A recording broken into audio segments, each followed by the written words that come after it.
सेना के लेफ्टिनेंट उमर फयाज की निर्मम हत्या के बाद कश्मीर के मौजूदा हाल पर बात करने के लिए हमारे साथ जनरल बिपिन रावत हैं। जनरल साहब, जिस तरह से लेफ्टिनेंट उमर फयाज को मारा गया, आपका रिएक्शन? सबसे पहले तो मैं ये कहना चाहूँगा कि ये बहुत ही दुखद घटना है। लेफ्टिनेंट उमर फयाज कश्मीर घाटी के हैं। उन्होंने अपने बल पर, अपनी मेहनत के जरिए एनडीए में दाखिला हासिल किया। उसके बाद बहुत ही कामयाबी के साथ एक सफल अफसर बनकर दूसरी बटालियन राजपूताना राइफल में उनका दिसंबर 16 में कमीशन हुआ। कश्मीर घाटी के जितने भी नौजवान हैं उन्हें इस हत्या का कड़ी से कड़ी निंदा करनी चाहिए। एक तरफ तो कश्मीर का नौजवान नौकरी की फिराक में दर बदर भटक रहा है। जैसे कि आपने हाल में देखा, जब सेना की भर्ती होती है तो बड़ी तादाद में लोग वहां पर भर्ती में शामिल होने के लिए आते हैं। पुलिस की भर्ती होती है तो भी वहां पर बहुत तादाद में बड़ी मेहनत के साथ लोग कोशिश करते हैं, यही नौजवान, कि हम किसी तरह नौकरी पाकर अपने घर के जो हालात हैं उसमें सुधार ला सकें।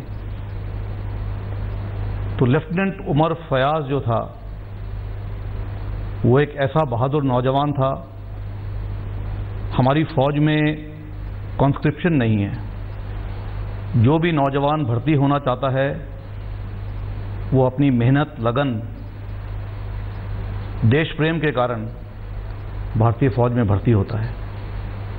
और इसी भावना के साथ लेफ्टिनेंट उमर फयाज फौज में भर्ती हुए थे। आज का जो नौजवान है कश्मीर घाटी में, उसको इस घटना से सबक लेना चाहिए। इस घटना पर सभी को विचार करना चाहिए कि जिस तरह का आतंक कश्मीर में फैलाया जा रहा है, ये कश्मीर घाटी के नौजवान, वहां की आवाम के लिए सही नहीं है। उनको शायद अब विचार करना होगा, आपस में सलाह मशवरा करना होगा कि किस तरह से आतंक के जो आका हैं उनको एक्सपोज किया जाए और आम जनता में ये भावना फैलाई जाए कि आतंक से जो नुकसान हो रहा है वो कश्मीरी आवाम, जो कि शांति की भावना चाहते हैं, उनकी जो धन संपत्ति है उसका नुकसान, और आखिर में कश्मीर घाटी का जो डेवलपमेंट है, जो उन्नति हमारी सरकार वहां चाहती है कि वहां उन्नति हो, ये सब उसको विफल करने की कार्रवाई की जा रही है। आपने बहुत साफ तौर पर कहा कि सर्च एंड क्लियर ऑपरेशन वो आतंकियों के खिलाफ है, लेकिन कुछ लोग इस बात का प्रोपेगेंडा कर रहे हैं कि कश्मीर के हालात 1990 के दशक के हो गए हैं, वहां पर उस तरह के हालात पैदा किए जा रहे हैं, सेना उस तरह की कार्रवाई कर रही है। देखिए, अगर जिस तरह की आप कार्रवाई देखेंगे कश्मीर में, ज़्यादातर जो माहौल बिगड़ा है वो साउथ कश्मीर में बिगड़ा है। इसमें भी कुछ डिस्ट्रिक्ट हैं, जैसे कि अनंतनाग का इलाका है, शोपियां है, बदगाम है, पुलवामा है। इस इलाके में माहौल कुछ बिगड़ा है। तो इस वक्त हमारी कोशिश ये है कि एक तो सबसे पहले हम लाइन ऑफ कंट्रोल पे घुसपैठ रोकें, तो उस पर हमारा पूरा जोर दिया जा रहा है। हमारी जो फेंस है उसको मजबूत बनाया जा रहा है।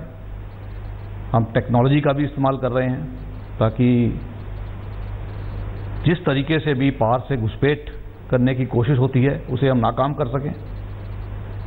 और इसके अलावा जो अंदरूनी हालत साउथ कश्मीर की है, वहां पर जल्दी से जल्दी हम माहौल सुधारने में सक्षम हों।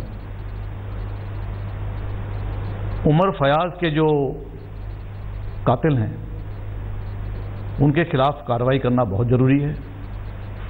जम्मू कश्मीर पुलिस ने बहुत ही जल्दी और बहुत ही सफलता के साथ 3 आतंकवादी जो इस कार्रवाई में शामिल थे उनकी पहचान करने में कामयाबी हासिल करी है। हमारी कोशिश यही रहेगी कि अब हम इंटेलिजेंस बेस्ड ऑपरेशन करके इन 3 आतंकवादियों को या इनके अलावा अगर और भी कोई इस कार्रवाई में शामिल था उनके खिलाफ जल्द से जल्द कार्रवाई कर सकें। सब क्या कारण आप मानते हैं? खुद प्रधानमंत्री ने कहा कि सेना कश्मीर के लोगों की मदद करती है, चाहे बाढ़ हो चाहे दूसरे संकट हो, लेकिन जो युवा हम हाल के दिनों में देख रहे हैं उसमें लड़कियां भी शामिल हैं, वो कहीं ना कहीं सेना और सुरक्षा बलों ऐसा लग रहा है कि उनके खिलाफ उनको खड़ा किया जा रहा है।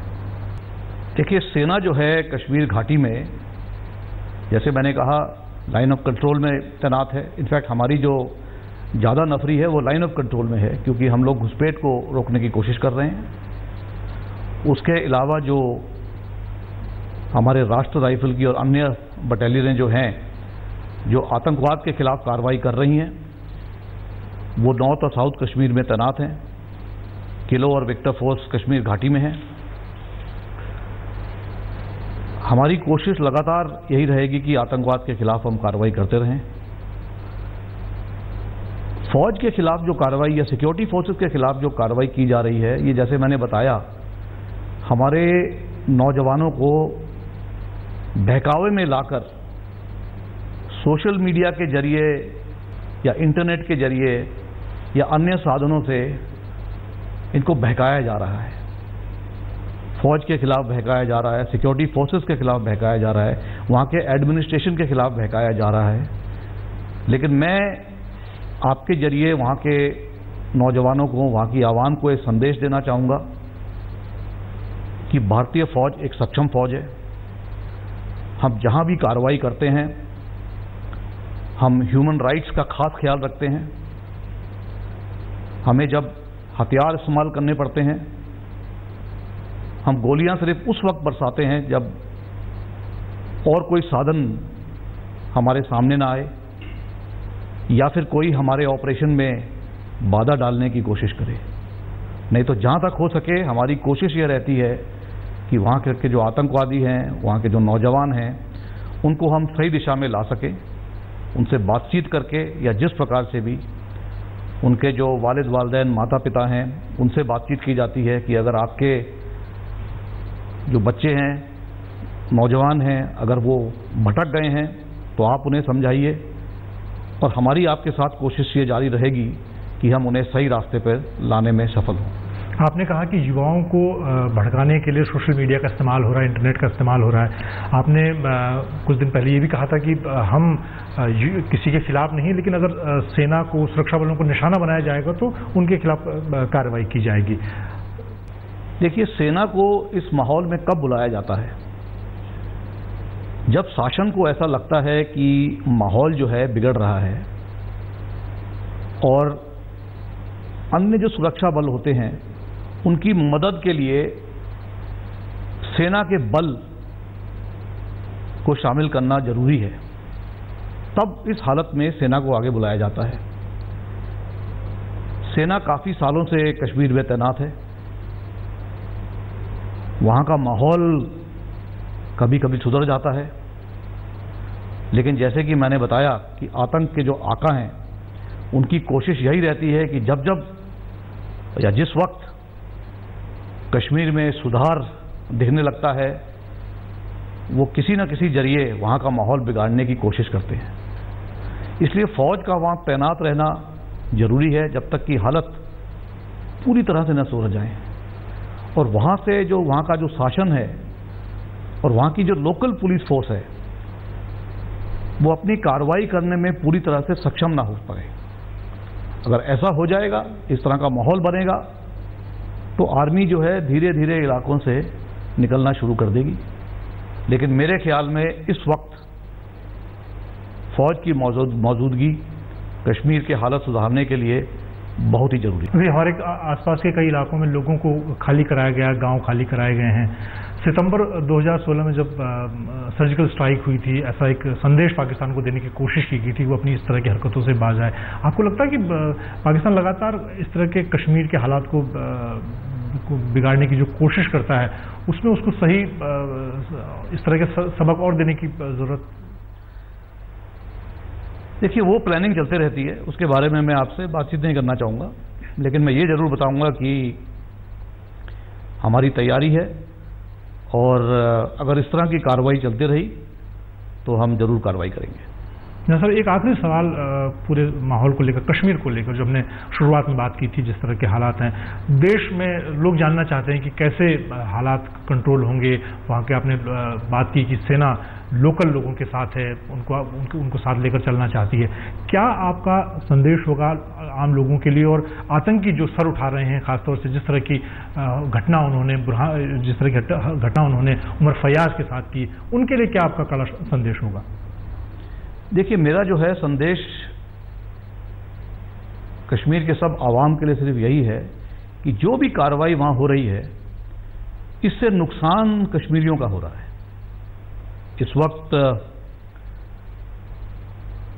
टूरिस्ट सीजन शुरू हो गया है, टूरिस्ट जाना शुरू कर रहा है।